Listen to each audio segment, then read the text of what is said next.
Alors maintenant, on va parler un peu de l'horizon et de la façon dont il se comporte pour nous. Il existe des équipes de scientifiques qui travaillent indépendamment de la NASA et des agences spatiales officielles. Certaines de ces équipes utilisent des ballons d'hélium équipés de caméras qui peuvent aller jusqu'à 40 km d'altitude. Et toutes les expériences de ces équipes indépendantes ont toujours montré que, quand vous prenez de l'altitude, l'horizon reste toujours plat sur 360 degrés. Et surtout, l'horizon reste toujours au niveau de vision de l'œil, ou en l'occurrence, au niveau d'une caméra qui filme droit devant. Ces images n'ont pas été tournées avec des objectifs dits fisheye, comme les caméras GoPro qui courbent et déforment toutes les images. Les images que vous voyez ont été tournées avec des caméras qui ne distordent pas les formes. Si nous nous trouvions sur un globe, quelle que soit sa taille, même un globe de 1 million de kilomètres de circonférence, l'horizon étant la courbure du globe, au fur et à mesure que vous prenez de l'altitude, cet horizon resterait là où il était à votre décollage, et il se trouverait toujours en dessous de vous tout au long de la montée, et vous seriez obligé de vous pencher vers le bas pour continuer à le voir. À 30 ou 40 km d'altitude, cela serait évident. Mais toutes les expériences indépendantes utilisant des ballons d'hélium ont toujours montré un horizon totalement plat, et toujours au niveau de l'œil de la caméra, et ce jusqu'à 40 km d'altitude. Pour rigoler un peu, on peut essayer de mettre en relation ces images avec les calculs officiels de la courbure de la Terre. Sur une sphère avec un rayon de 6373 km, qui est le rayon officiel de la Terre, vous voyez que si vous faites une distance au sol de 10 km sur la surface de la Terre, la chute de la courbe sera de 7,84 m. Cela veut dire que vous aurez descendu, entre guillemets, de 7,84 m par rapport à votre point de départ. Si vous faites une distance au sol de 100 km, la chute de la courbe sera de 784 mètres. Une distance au sol de 1000 km, la chute de la courbe sera de 78 km. Et si vous faites une distance de 4000 km, la chute de la courbe sera de 1411 km. Un des exemples les plus connus en France est qu'il est possible de voir la Corse depuis Nice. À vol d'oiseau, cela fait dans le meilleur des cas 180 km, voire 200 km. À 200 km, on devrait avoir précisément 3,1 km de courbure de terre. Donc si nous sommes sur un globe, tout ce qui est à 200 km de distance doit être caché par 3,1 km de courbure de la Terre. Sauf que, depuis Nice, il est totalement possible de voir la Corse quand l'atmosphère est dégagée. Faites une recherche sur Google Images, il existe des dizaines de photos, prises à toute heure de la journée et sous toutes les conditions météorologiques possibles. Alors évidemment, les petits chiens de garde du pouvoir vont toujours trouver toutes sortes de théories pour vous expliquer que, attends, il y a une explication bien plus simple, petit complotiste. En l'occurrence, France Info vous explique qu'il s'agit d'un mirage. C'est toujours la même explication, la réfraction de la lumière n'est pas rectiligne et elle suit la courbure de la Terre. Et ensuite, on vous colle une formule mathématique bien compliquée pour que 99% des gens n'y comprennent rien et abandonnent surtout l'idée d'essayer de comprendre et qu'ils fassent aveuglément confiance aux scientifiques comme on fait confiance à une religion. Alors déjà, pour nos petits suppôts de France Info, plusieurs choses. Premièrement, un mirage apparaît à l'envers. Le reflet est toujours inversé. C'est le principe même du mirage. 2. Un mirage n'apparaît que dans des conditions météorologiques bien précises. Et 3. Un mirage n'apparaît que sur une toute petite bande parallèle à l'horizon, et ce qui se trouve au-dessus n'est pas affecté par le mirage. Donc le haut des montagnes que l'on voit n'est pas affecté par le mirage. Et il existe des millions d'images de ces soi-disant mirages, notamment les gratte-ciels de Chicago vus depuis l'autre côté du lac Michigan, à quelques 55 miles, soit 90 km. À cette distance, la courbure de la Terre devrait être de 635 mètres. La plus haute tour de Chicago est la Willis Tower, qui fait 442 mètres de hauteur. Donc nous ne devrions rien voir du tout. Or, on voit très clairement toute la ville et tous les gratte-ciels. Mais bien sûr, c'est juste que nous sommes des complotistes. L'astronomie officielle et la doxa nous expliquent que la Terre subit 4 mouvements. Elle tourne sur elle-même à 1600 km/h, elle orbite autour du Soleil à 107 000 km/h. Comme elle suit la courbe du Soleil, elle se déplace à 804 000 km/h avec l'ensemble de notre système solaire. Enfin, notre Voie lactée elle-même se déplace à la vitesse de 1,78 milliard de km/h. Et malgré tous ces mouvements, Toutes les étoiles et les constellations gardent toutes leur position relative depuis des milliers d'années. Elles n'ont pas bougé. On nous explique que les étoiles sont tellement lointaines que, malgré notre milliard de kilomètres à l'heure, nous ne voyons aucune différence. Ceci n'est pas possible.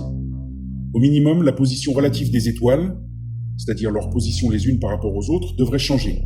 Mais nous ne voyons pas ce phénomène. L'astronomie moderne nous parle bien évidemment d'effets parallaxes, en théorie, mais dans la pratique, celui qui regarde les étoiles avec son propre télescope va vite se rendre compte que cette position relative des étoiles reste la même, mois après mois, année après année. Les étoiles tournent au-dessus de nos têtes de la même manière depuis au moins 20 siècles, lorsque les premières cartes des constellations ont été dessinées. Une autre bonne blague concerne juste la mécanique physique naturelle de l'eau. L'eau trouve toujours son niveau et reste toujours à niveau, et la surface de l'eau est toujours plane. C'est d'ailleurs pour cela qu'on utilise des niveaux à eau. Si vous bloquez l'eau avec un barrage et qu'ensuite vous libérez cette eau, celle-ci s'écoulera. Cela peut prendre du temps, mais au final, l'eau retrouvera son niveau, une surface et un niveau totalement plat. Mais dans l'hypothèse du globe terrestre, il faudrait que nous ayons des océans qui soient des milliers de kilomètres d'eau courbée. On n'a jamais vu de l'eau qui se courbe, ça n'existe pas. Aucune expérience scientifique ne peut montrer que l'eau se courbe. Aucune preuve n'a jamais été apportée sur la courbure de l'eau. Ceci n'existe pas. Et pourtant, c'est la théorie officielle sous laquelle nous vivons. La pire des absurdités, c'est de croire que la surface de l'eau peut prendre la forme du fond sous-marin. La surface de l'eau n'est pas fonction du fond sous-marin, c'est d'une débilité profonde. Même si les océans étaient obligés de rester collés à la Terre à cause de la pesanteur, l'eau resterait à niveau avec une surface plate, mais jamais courbée. La surface de l'eau est toujours plane, que ce soit dans un verre, une piscine, un lac, une mer ou un océan. Ensuite, sur la rotation de la Terre. Alors on nous explique que la Terre tourne sur elle-même à 1600 km à l'heure. On peut penser, si on parle uniquement en tant que physicien, qu'il suffirait juste de prendre un hélicoptère et de rester en vol stationnaire et de laisser la Terre tourner sous nous. Mais non, ce n'est pas possible car la gravitation est magique, car elle maintient également l'atmosphère de la Terre et donc la Terre emmène l'atmosphère avec elle. Et donc, de manière relative, en vol stationnaire, vous bougez avec la Terre. Bon, ok, admettons. Et donc si la Terre tourne et qu'elle emmène l'atmosphère avec elle, l'avion qui vole avec la rotation de la Terre va devoir parcourir une plus longue distance pour atteindre sa destination. Si on attache la rotation de la Terre et l'atmosphère pour les deux avions, les déplacements devraient être radicalement différents pour chaque avion. Or, ce n'est pas ce que l'on observe dans la réalité.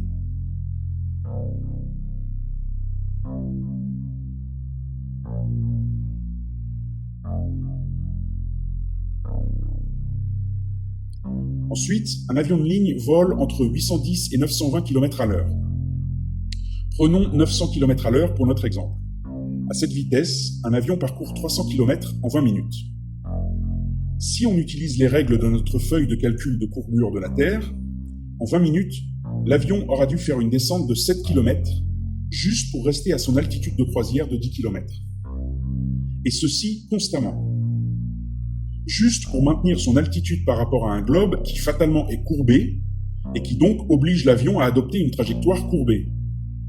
Or, tous les pilotes savent très bien qu'ils n'ont besoin d'aucune correction de leur altitude. Une fois qu'ils ont atteint l'altitude de croisière, leur horizon artificiel maintient cette altitude et ils n'ont pas besoin de constamment la changer. La théorie officielle nous explique donc que l'atmosphère est emmenée comme par magie par la rotation de la Terre et que la gravitation corrige également automatiquement l'altitude de l'avion et le maintient toujours à son altitude de croisière, car c'est la gravitation, c'est l'apesanteur qui permet tout ceci.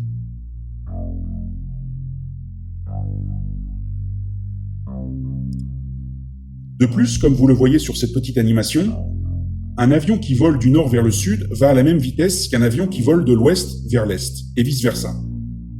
C'est en tout cas ce que l'on voit dans la réalité. Mais ceci ne peut fonctionner que sur une planète qui ne bouge pas.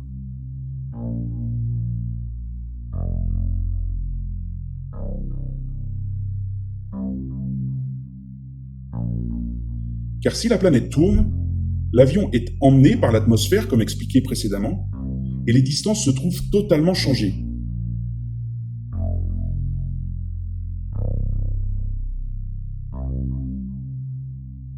Là, on voit la distance originale de l'avion qui est en rouge.